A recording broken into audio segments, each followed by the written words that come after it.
اللهم صل على سيدنا مولانا محمد وعلى آل سيدنا ومولانا محمد وبارك وسلم عليه.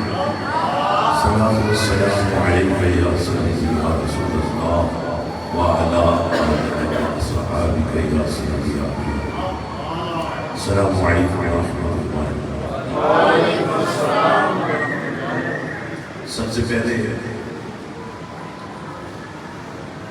محفل پروگرام اس کے بارے میں چند باتیں نوٹ کر لیں.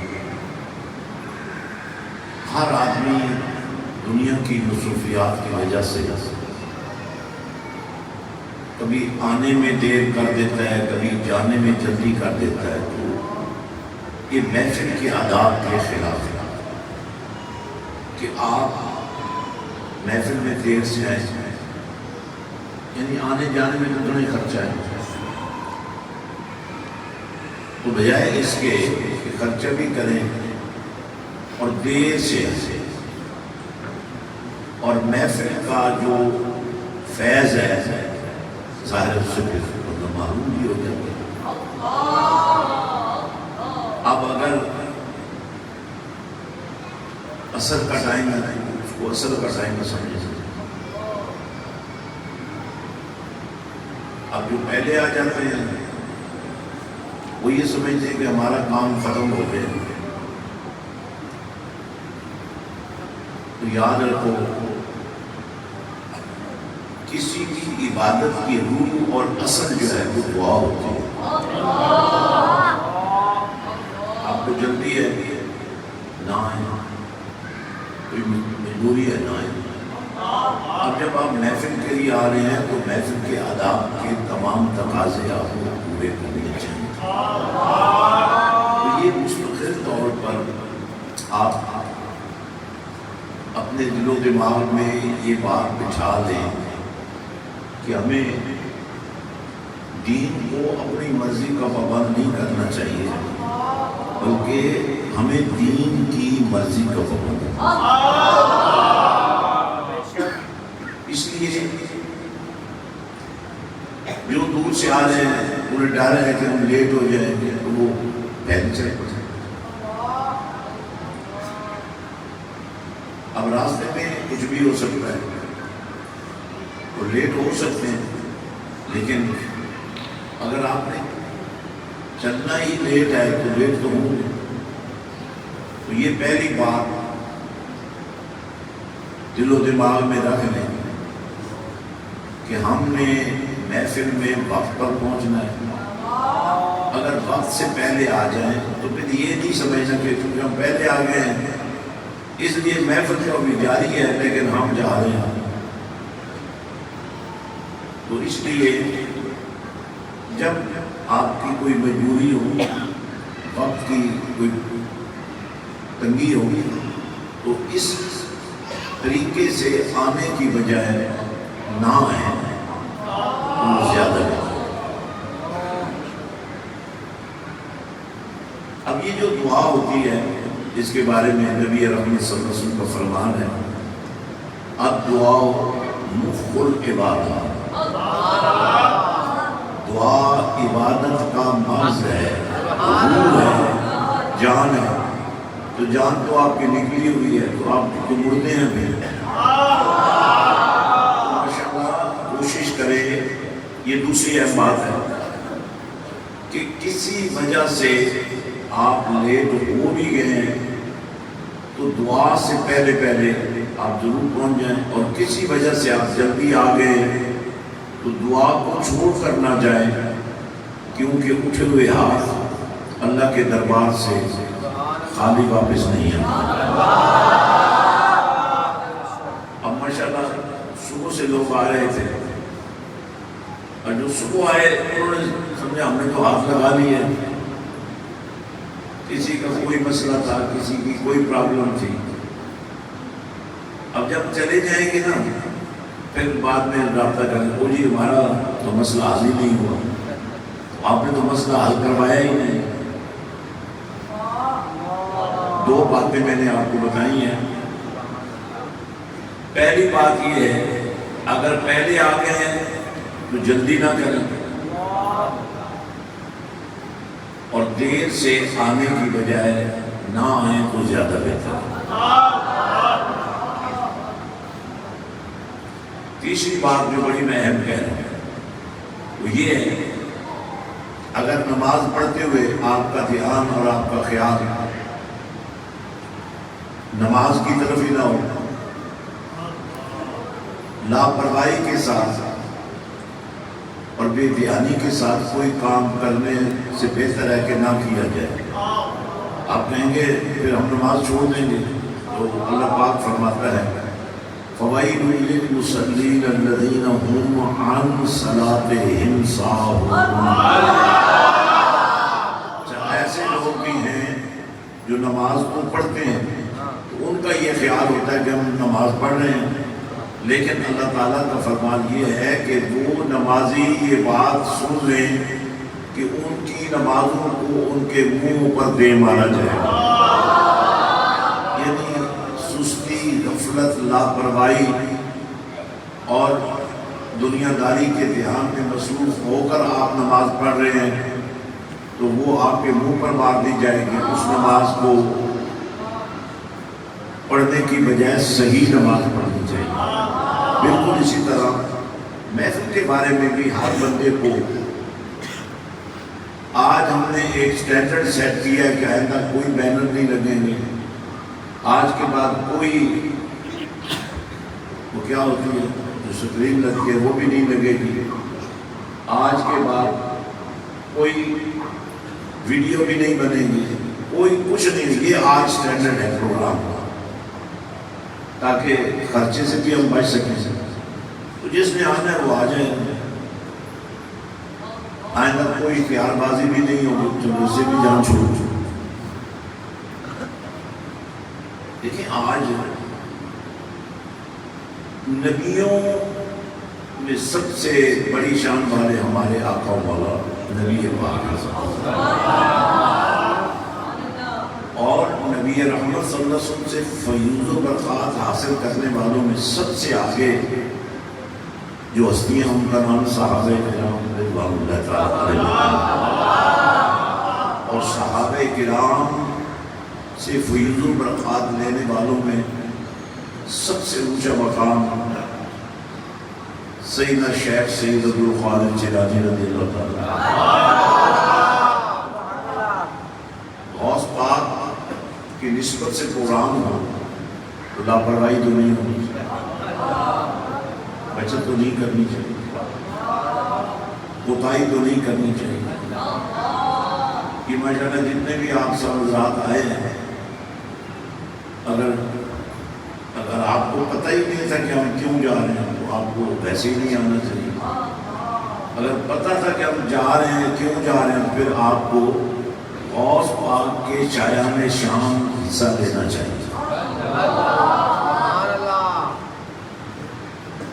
تو تیسری بات جو بڑی اہم ہے وہ ہے لاپرواہی، تو لاپرواہی نہیں کرنی چاہیے۔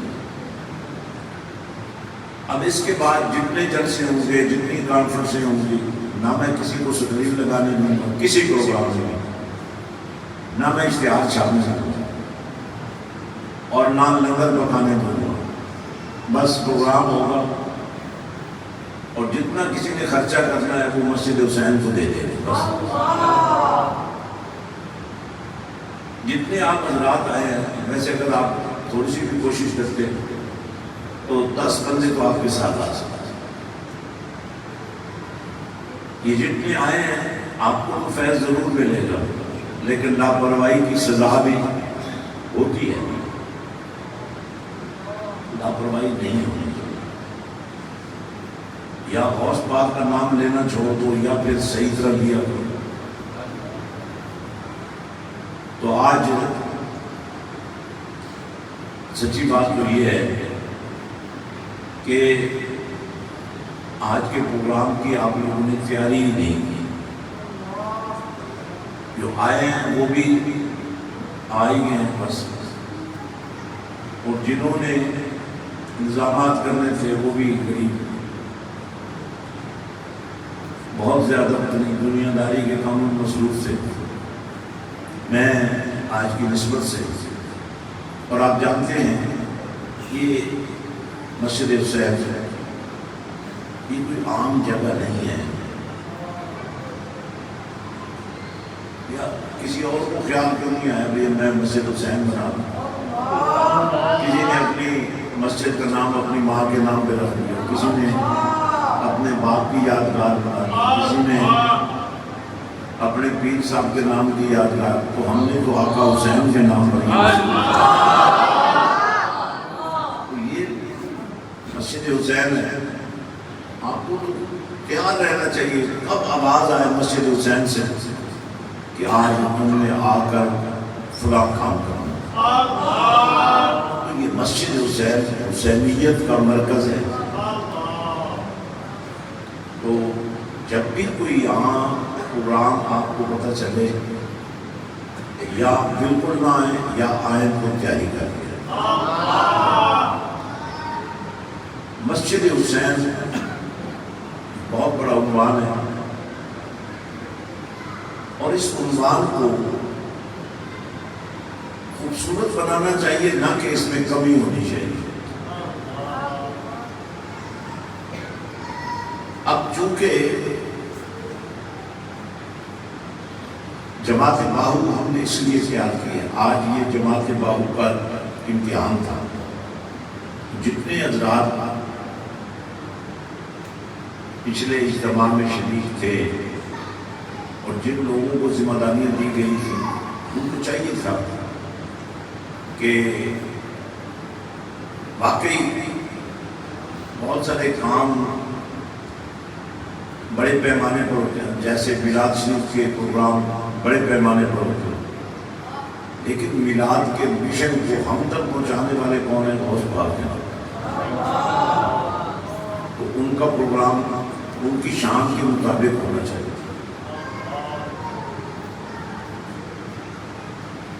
اب جماعت باہو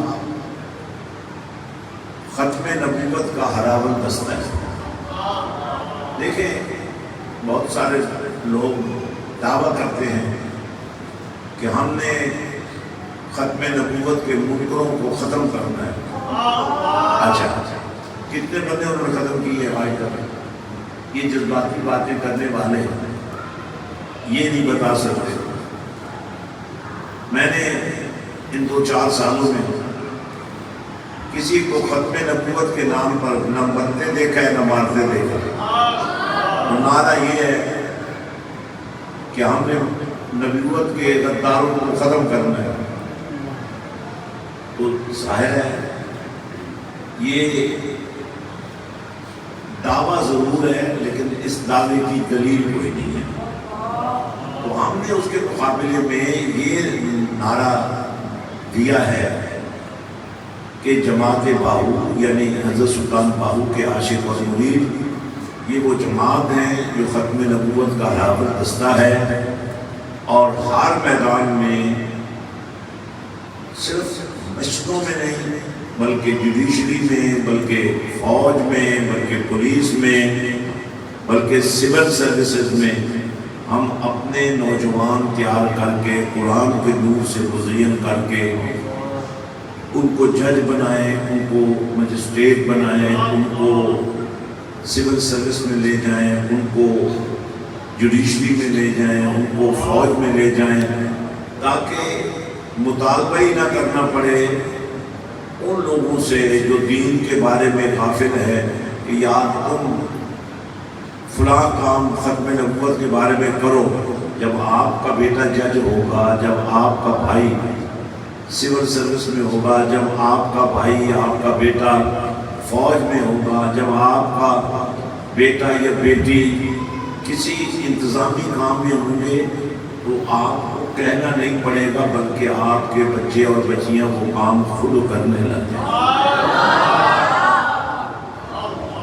تو ماشاءاللہ اسی بنیاد پر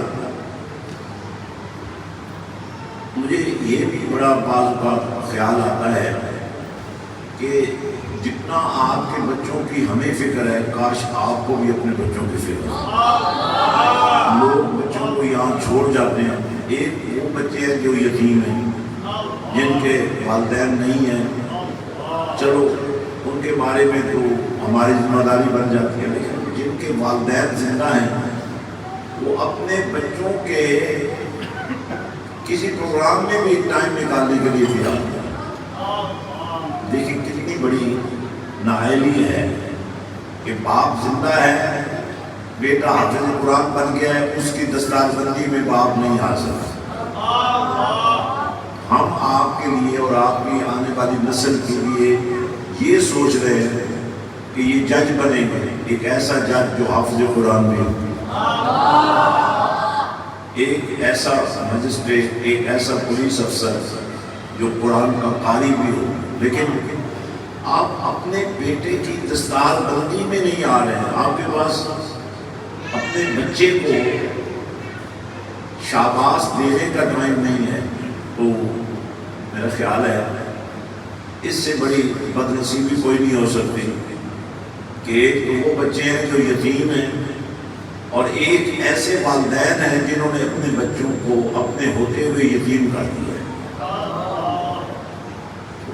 ہمیں اپنے رویے بدلنے چاہیے، ہمیں اپنے طریقے بدلنے چاہیے، ہمیں اپنے بچوں کے ساتھ دلچسپی لینی چاہیے۔ آپ فصل لگائیں، چاہے سبزیاں لگائیں، چاہے درخت لگائیں، چاہے فصلیں اگائیں، اگر آپ ان کا خیال نہیں کریں گے، وقت پر ان کو پانی نہیں لگائیں گے، کھاد نہیں دیں گے، حفاظت نہیں کریں گے، تو وہ فصلیں کمزور بھی ہو جائیں گی اور اجڑ بھی جائیں گی۔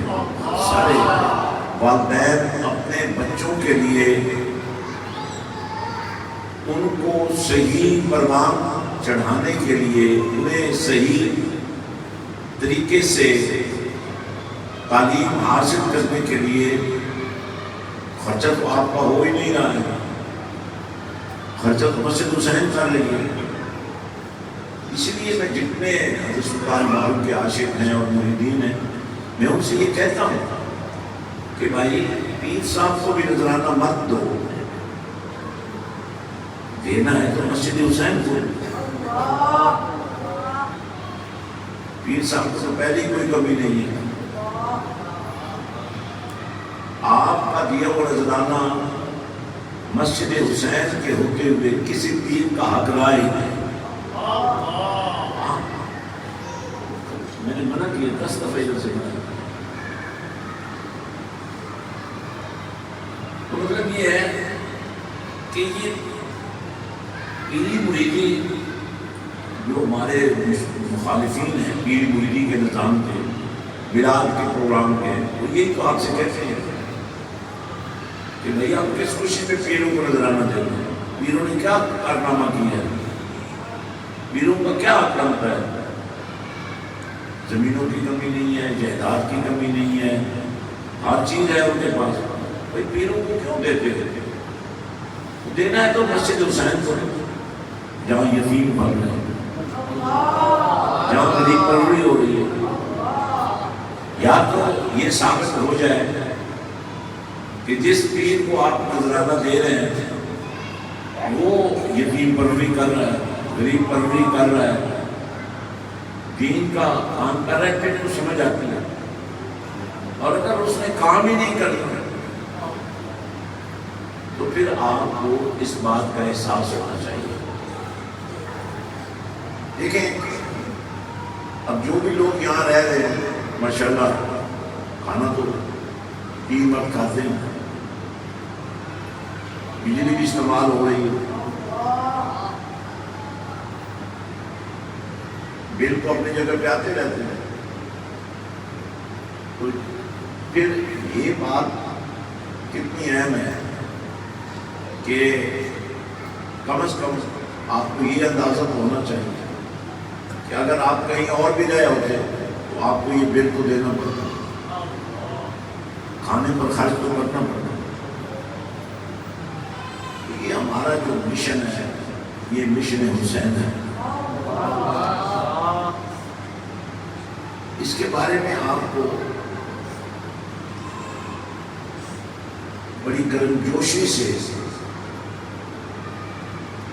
اس میں حصہ لینا چاہیے۔ مجھے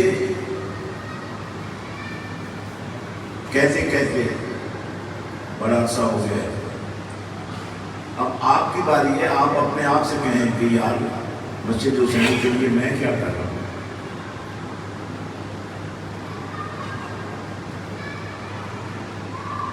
تو میں امید کرتا ہوں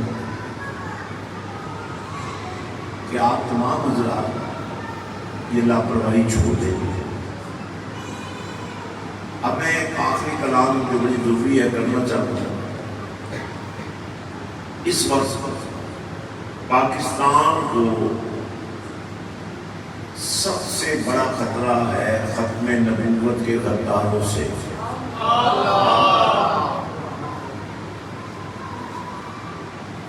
تو ختم نبوت کے حوالے سے میں ایک دو باتیں کرنا چاہتا ہوں اور آپ سب سے یہ امید کرتا ہوں کہ آپ ختم نبوت کا ہرا و دستہ کرنے کے لیے تیار ہیں۔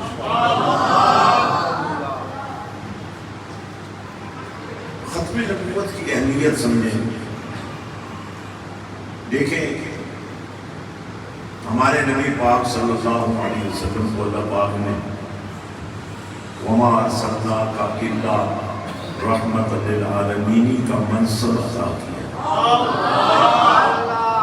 یعنی یہ مسجد ہے، یہ ایک حال ہے، اس کے ساتھ ایک اور حال ہے، اس کے ساتھ ایک اور حال ہے، اس کے ساتھ حال ہے، اس کے آگے اس کے اوپر یہ ایک جہان ہے، یہ حال ہے، ایک جہان ہے، وہ بھی ایک جہان ہے، وہ بھی ایک جہان ہے، وہ بھی ایک جہان ہے۔ ہم یہاں بیٹھے ہیں تو وہاں نہیں ہیں، جو وہاں بیٹھے ہیں تو یہاں نہیں ہے، لیکن اللہ تعالیٰ نے نبی پاک صلی اللہ علیہ وسلم کو چونکہ سارے جہانوں کے لیے رحمت بنا کر بھیجا، اس لیے یہ ماننا پڑے گا رحمت تبھی ہوگی جب رحمت والا ہوگا۔ یہ ختم نبوت کا جو عقیدہ ہے یہ اسلام کا بنیادی عقیدہ ہے۔ اب نبیوں میں اور ایسا نبی کوئی نہیں ہے، ہر نبی ہر دور کے لیے نہیں ہے، ایک دور کے لیے ہے، لیکن ہمارا نبی وہ ہے جو ہر دور میں۔ قبلی والے جیسا کوئی نہیں ہے، اب حضور جیسا چونکہ کوئی نہیں ہے، اور اگر جنہیں اللہ نے نبی بنا کر بھی بھیجا تھا حضور کے علاوہ بھی، ان کو بھی اللہ پاک نے پابند کر دیا تھا عالم ارواح میں کہ تم میرے ساتھ عہد و پیمان کرو، تم نبی تو ہو، تمہیں کتاب تو دی جا رہی ہے، لیکن جب کملی والا آ جائے ظاہری طور پر، یعنی حضور کی رحمت للعالمین تو محتاج ہی نہیں ہے، کوئی مانے نہ مانے، جب سورج چڑھتا ہے تو اس کی روشنی بنوا لیتی ہے کہ سورج چڑھ گیا، جب چاند طلوع ہوتا ہے اس کی چاندنی بتا دیتی ہے کہ بھائی تمہارے ماننے یا نہ ماننے سے فرق نہیں پڑے گا، چاند کو اب چڑھ گیا۔ لیکن میرا اور آپ کا نبی وہ ہے جس کو طلوع ہونے کی ضرورت نہیں ہے، جب سے یہ کائنات اللہ نے بنائی ہے، اس کائنات کے لیے، تمام عالمین کے لیے، تمام مخلوقات کے لیے اللہ نے پہلے دن سے ہی کملی والے کو رحمت بنا دیا۔ تو یہ بات سمجھ میں آتی ہے کہ رحمت للعالمین کے سوا نبوت کے اس منصب پر کوئی اور نہیں ہو سکتا جس نبی کے ظاہراً دنیا میں اپنے وجود کے ساتھ آنے کے بعد اب کوئی نبی نہ آ سکتا ہے نہ آئے گا، ہے ہی کوئی اور ہے ہی کوئی۔ لیکن حضور پاک صلی اللہ علیہ وسلم کی حیات طیبہ میں مسلمہ کذاب اور اس طرح کے اور کچھ لوگوں نے جھوٹی نبوت کے دعوے کیے تھے،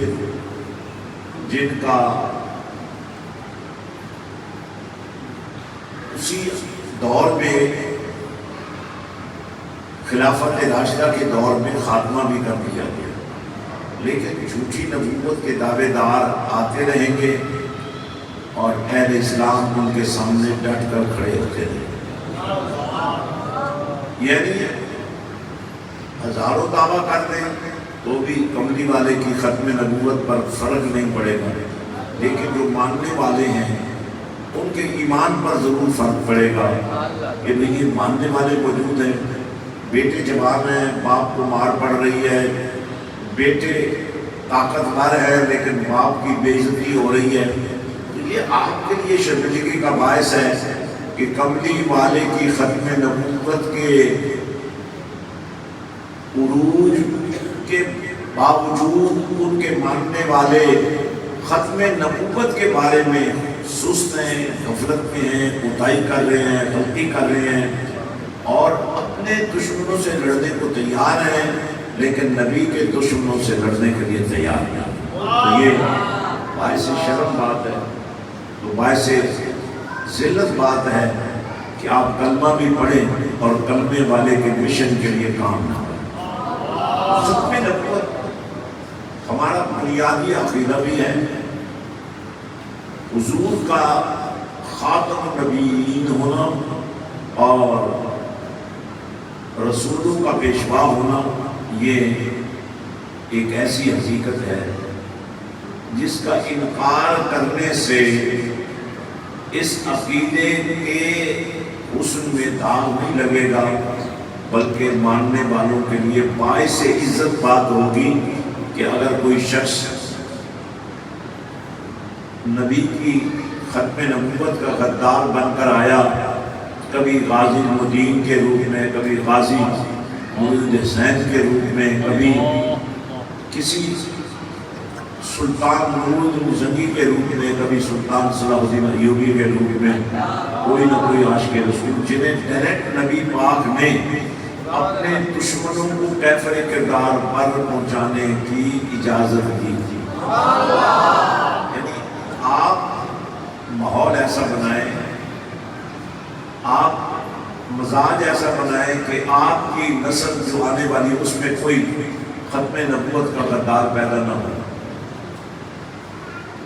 لیکن اگر کوئی ختم نبوت کا غدار پیدا ہو جائے تو آپ کو اس کے خلاف تلوار اٹھانے کی اجازت نہیں ہے، وہ خلیفہ وقت کا کام ہے، حکومت کا کام ہے، قانون کا کام ہے، لیکن اگر کملی والا خواب میں آ کر تمہیں اس کام کے لیے چن لے تو پھر قانون کی کوئی حیثیت نہیں رہتی، کیونکہ سب سے بڑا قانون نبی کا فرمان ہے۔ تو نبی پاک صلی اللہ علیہ وسلم نے ارشاد فرمایا، اگر میں کسی کو خواب میں ملوں، ویسے کوئی ذریعہ نہیں ہے، 14 سال گزر گئے، حضور پاک صلی اللہ علیہ وسلم اپنے قبر میں آرام فرمائے، ہم ان تک نہیں پہنچ سکتے، لیکن وہ چاہیں تو ہم تک پہنچ جائیں۔ آپ نے سیکھنا ہے، تربیت لینی ہے، آپ نے مشن حسین کو سمجھنا ہے کہ کیسے ایسا ماحول بن جائے کہ ہمیں مدینے والے کی زیارت ہو۔ حضور پاک صلی اللہ علیہ وسلم نے ارشاد فرمایا کہ اگر میں کبھی کسی کو خواب میں ملوں تو اسے خواب نہ سمجھے، وہ میں ہی ہوں۔ یہ بڑی عزت کی بات ہے، سعادت کی بات ہے کہ کسی کو خواب میں قبلی والے کی زیارت ہو۔ ویسے نبی چاہیں تو جیتی جاگتی آنکھوں کے ساتھ بھی آپ کو ان کی زیارت ہو سکتی، وہ بھی بڑا خوش نصیب ہے جسے خواب میں قبلی والے کی زیارت ہو، اور وہ تو بڑا ہی خوش نصیب ہے جس کو کھلی آنکھوں سے مدینے والے کی زیارت ہو۔ حضرت سلطان باہو نے اس سارے مشن کو بیان کیا، بے بسم اللہ اسم اللہ کا یہ بھی کہنا بھارا ہونا، یعنی یہ محفل کے آداب کا حصہ ہے کہ آپ کے منہ پر، آپ کی زبان پر ہر وقت اللہ کا نام لے اور اللہ کا ذکر کرتے کرتے آپ کا دل اتنا پاک ہو جائے کہ نہ وہاں کوئی بیماری رہے، نہ وہاں کوئی مصیبت رہے، بلکہ آپ کا دل اتنا پاک ہو جائے کہ آپ کے دل پر میرے نبی کی رحمت کا پہرا ہے۔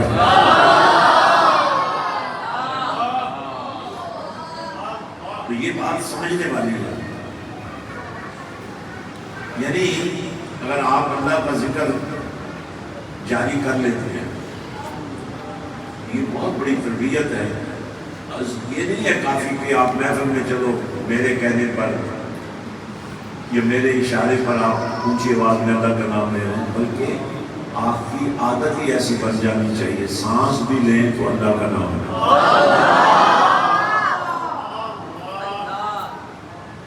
حضرت سلطان باوی فرماتے ہیں جو دم غافل سو دم غافل، سر مرشد اے فرمایا ہوا،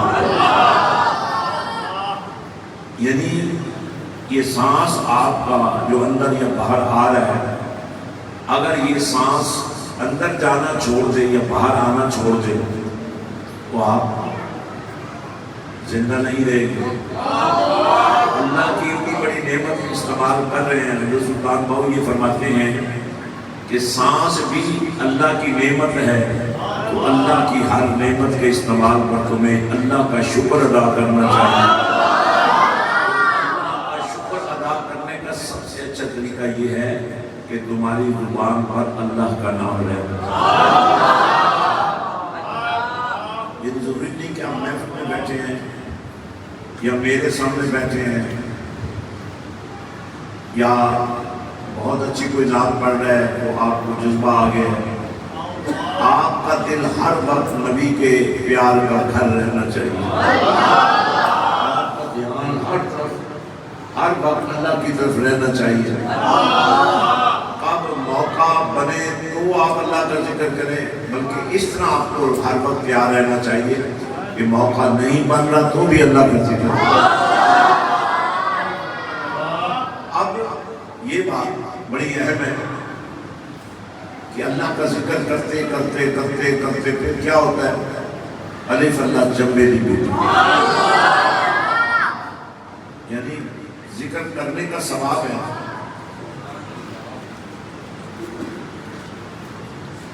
الا بذکر اللہ تطمئن القلوب، اللہ کا ذکر دلوں کو اطمینان دیتا ہے، سکون دیتا ہے۔ لیکن حضرت سلطان باؤ فرماتے ہیں آپ نے ذکر کیا، سکون آ گیا، پھر آپ نے چھوڑ دیا، تو بہتر کیا ہے؟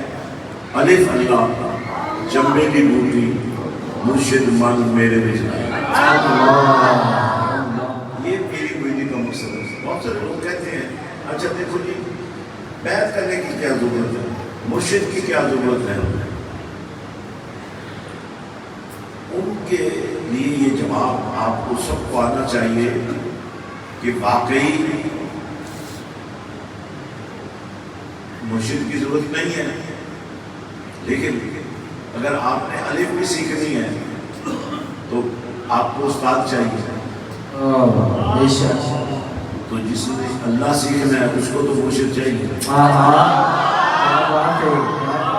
جس کا سیکھنا ہی نہیں ہے اس کی تو اپنی دنیا ہے نا۔ تو مرشد کیا کرتا ہے؟ وہ اللہ سکھاتا ہے، اور جب مرشد سکھا دیتا ہے وہ اللہ کی محبت کی بوٹی لگ جاتی ہے۔ آپ نے بوٹی کیوں کہا؟ اس لیے کہ جب یہ بوٹی لگتی ہے تو پھول اگتے ہیں، صبح شام اگتے ہیں۔ دکان سے خریدا ہوا پرفیوم اور خوشبو ختم ہو جاتی ہے، لیکن دل میں اگر